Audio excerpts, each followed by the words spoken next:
had asked them, I had gotten discouraged because slowly I thought, oh my God, I'm struggling so much and I'm failing. I didn't expect it to be so challenging. I didn't know I had ADHD at all. And I couldn't figure out why I was struggling so much. I thought I was going crazy. So I thought, this is not okay. As much as I had struggled in high school, it wasn't anything like that. So I had gradually cut down each semester. I think I went for 2 years. I had started full-time, like a full 4 classes. And then each semester, because I pretty much almost failed everything, and I had no idea why. And I did take a year off in between. It's going to cut me off. Oh, wow. Is it still going? I might just go ahead and end this, because it usually cuts me off at 26.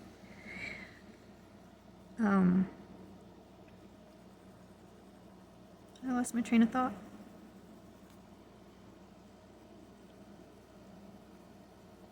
Yeah, I couldn't figure it out. So I kept cutting back the number of classes. I figured maybe I could find the sweet spot.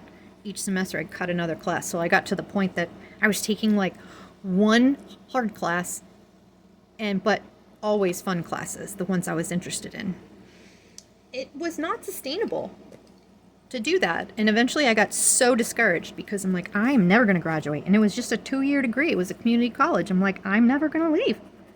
And I went to the career counselor and I had asked them, what types of careers in the arts can you sustain yourself on? Can you support yourself? Can you make money? And at that time, because people weren't online, it wasn't like it is now. Actually, I don't think I ever went online until like 1999. I'm surprised this thing's still recording me. Oh, maybe it's been cutting me off because the space on my phone is so limited. Oh, so I did delete some things. So she had said to me that the only thing that made money in the arts was being a graphic artist, and I really did not want to work for a company doing computer stuff. I wanted to do something organic. I wanted something I can make with my hands or performing, something that was tangible. And I didn't want the typical 9-to-5 I would get trapped in. It would feel that way to me anyway. I wanted some other option. And so I got really discouraged. So I left. I didn't know what to do. I was heartbroken. Went back to work retail. And then I was in my 20s. And then I did 20-year-old stuff, going out with my friends, working at the mall. But you can't sustain that. So eventually you go back to college again. So it was this back and forth. And then there were many years that I wasn't in school. This time I went back to school in the medical field. Let's see, I'm 49 now.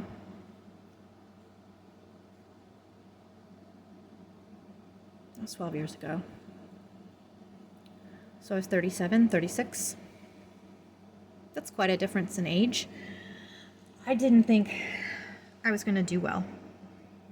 I was terrified. So I think what I ended up doing, I'm going to stop this in a minute and do a new one. Okay, I might keep recording it. Let's see how long it goes. 30 minutes, I'm shocked. I really don't expect you guys to watch more than a half an hour of this, me dribbling on about school.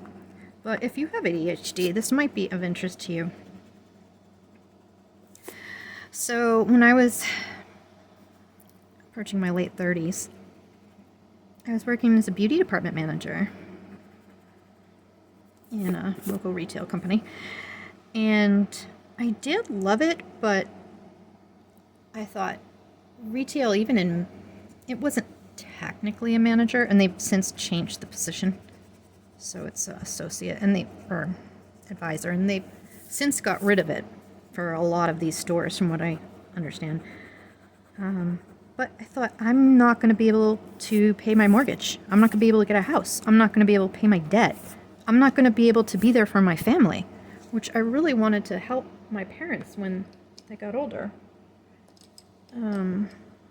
So I had a customer who was a nurse, and she had come into the store, and she heard me talking to the customers, and she had picked out some things about me, and that I was good with people, because I do really care about people, and that she picked up on a certain amount of knowledge that I had, I guess, and she kept coming back. She wouldn't let up until I went back to school for nursing. So that's what I wanted to do, but I had a set schedule, and they had a certain program that I could do that was in the medical field, but it was like partially online. It was a hybrid, and it was the only thing that the actual classes were on days that I had off. So I had a coworker encouraging me to do this. It was a full-time program. I had not been in school for a decade. I'm terrified. I'm terrified of going back to school because I thought, I'm going to fail for sure. I didn't know how on earth I was going to do it. And I had a coworker who was young. And I'm like, oh my gosh, I'm an older student. I should have kids by now. I should have a mortgage by now. Am I too old to go back to school? I'm going to fail. I'm going to have to learn how to study all over again. And all of those things were true, except I didn't fail. And I thought, how on earth am I going to do both? Work full-time and do school full-time? The only way when I was in college the first time that I was able to have any success is when I pared down. And that wasn't even working I don't think I worked while I was in school. So my coworker talked to me about it every day. And she gave me tips, and she told me exactly how to do it, exactly how to have a planner, exactly how to plan my time. So I actually wrote everything down. What color is that? 7 blue. And I did it exactly the way she said. My own boss didn't think I was going to be able to do it because she knew I have ADHD, and she knows the struggles I have. I have some talents, some things I'm very good at, but I ended up getting straight A's, pretty much. It was amazing. I can't even believe it. I was absolutely terrified. I think I overcompensated by, oh my God, I burned myself out so bad. It was awful. So let's see. This is blue, but not light blue. So they want darker blue. So where do they want the light blue? Let's see. Where does it say 8? I don't know. I think that they're not doing it right. I don't even see it. I don't see anything on here. I'm doing it light blue. I can always make it darker. So yeah, I can go back, and at some point when I start doing these videos that I want to do a series of videos about ADHD to help people who have what I have. So, of course, like now it's half an hour, 35 minutes. So, what was I going to say? So people with ADHD, it's just like people with autism in the sense that you've known one person with ADHD, you know one person with ADHD. Just like they say, no two people with autism are the same. They can struggle with different things if you have autism. Like some people struggle with eye contact, some people don't. Some people struggle with being social, some people don't. So each person might have their unique combination of the things that they struggle with. And there's the level of severity as far as the needs, the amount of support needs somebody has. So some people might be nonverbal and need a lot of help, a lot of support. And other people, not so much. So one of the things that I've seen, I'm sorry if like my thinking's a little bit slower due to kind of getting over being sick. One of the things that I've seen was, I noticed that I took I was in an ADHD group, and it wasn't like a support group. It was actually earlier this year, maybe like 6 months ago. And there were some things that we pretty much all struggled with, but maybe it affected us in different ways, like executive functioning. And I noticed that some of the people on YouTube who have channels about it, everybody's channel is good. And I really do think that way. I really like how, I almost feel like everybody brings something else to the table, which is helpful. And since we're all different, you know, people probably need all of us, right? I'm an older person. I didn't find out till I was in my 20s. And because I was pretty much going on older information that I learned from like 2000. It was either the summer of 2000. Yeah, it was Y2K era that I got diagnosed. And yeah, that was awful. So that was old information. So there's a lot of stuff I'm learning now that I didn't even know. But anyway, so there is this woman, it used to be Neurodivergent Magic, and I think it's like Neurodivergent Curiosity Club. She's very good. She's like on it. She had, I actually got overwhelmed. And that's because each of us are different. Like, she's on the ball. I don't know if she's got more H, like the hyperactivity, than I do. I'm more, I'm a spacey Stacy, man. I don't have so much the hyperactivity as I do the struggle to be on top of things. And my needs might be higher. So if you need to take things slowly, if you're just learning you have ADHD, I am not going to throw a whole bunch of stuff at you. I'm going to start from the beginning. And I'm going to try to keep things as simple as possible, because if it would be overwhelming for me, I'm not going to do that for you. You don't need that. You got enough problems, right? You got enough on your plate dealing with life and struggling with that, even though you have ADHD. This is good. Thank you for listening to me chat with you. Wow. Should I keep going, guys? I might try. I don't know when this is going to cut me off. This is cool. So let's see. 15. Tan. Should I keep going, guys? I can't believe it says 40 minutes. That's awesome. I really wish I could listen to music with you. That would make this so much more enjoyable. So yeah, I have these systems that I'm really fortunate in one sense. I didn't know I had ADHD, but I had a very organized father. He had lists and charts for everything. I do suspect now that I'm older and I know a little bit about things, he's since passed away, so unfortunately I can't have these conversations with him to, figure it out. But I do suspect that he maybe had some autism. I want to say he was brilliant because I was so proud of him and he was very smart, but he would not ever want me to say that to anybody because he was so humble. I'm just doing basic coloring right now, but as I go, I will change it. Oh yeah, I was going to do a Cheshire Cat.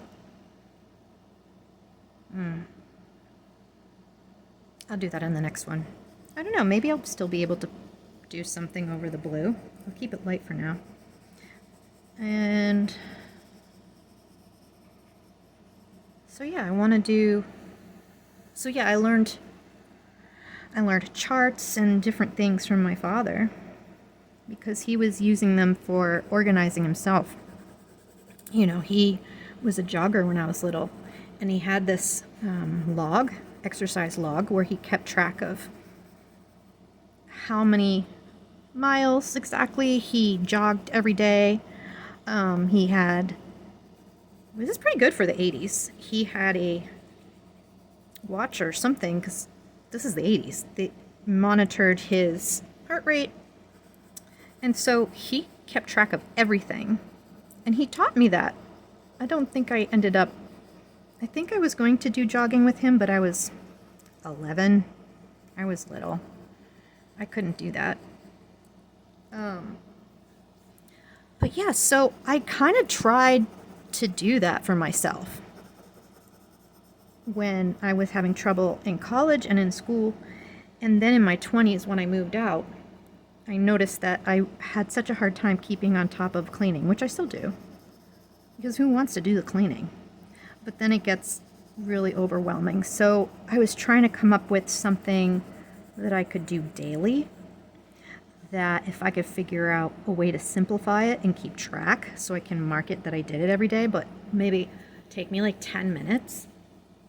And eventually it kind of evolved over the years. So I have a cleaning chart. And for me, it happens to be cleaning. For you, it might be something else you might struggle with, you know? So you can use it for anything. So it's pretty simple. And I definitely want to show that. And what I've been using now is a different system. It has to do with planners. And that's a little bit more complicated. But I'm going to show you guys both, because everybody's different. Purple. So we want to see what is going to work for you. And I'm thinking I'm going to start with the simple one, because everybody can use that. So if you don't have ADHD as strongly, it affects you, but it's manageable to an extent. It's not severe. Like for me, it impacts me a lot. Like I will walk around in the morning and it's not a good thing. Not a good thing at all. So yeah, if your needs are not strong, it might seem silly to you, but that's okay. I'm getting more complicated stuff as I go. But especially if somebody's younger or they have higher needs, that might be something they really need. So yeah, that cleaning chart is awesome. And then I would put on it on the top, I think the time I would get up and the time I would go to bed, because yeah, I'm not good at that, am I? 1 and 2, magenta? Wait a minute. She has a purple shoe and she's got a pink and magenta dress. Okay. This is interesting. I wonder if anybody's still watching this. Should I keep going? I can't believe it's 45 minutes and my camera hasn't stopped me. Pink. Interesting. So let's see what I got. I got pink. I got magenta. These are watercolor pencils, so this is going to be really nice. And I haven't decided if I'm going to do this in layers. Like I'm thinking I might start like this. It's very elementary. It's just like how it is, how you would get it and you would do it, or a child would do it. I'm just coloring it in for now and seeing how it looks. And then I will add things to it. And maybe I'll do the water on, make it watercolor to do the first wash. And then I'll put layers on top, and I might add in some details. So it starts off as being just coloring, like a coloring book page, but then hopefully it'll evolve into something better. Let's see what I got. So 1 is pink, 2, oh, magenta, 12 is purple, what I just used. Okay, so we do have, okay. So let's do the pink. Tonight I'm gonna bury that horse in the ground. I like to keep my issues strong. Go find that song, it's awesome. Shake It Off by Florence and the Machine. Shake it off, shake it off, shake it off. I'm gonna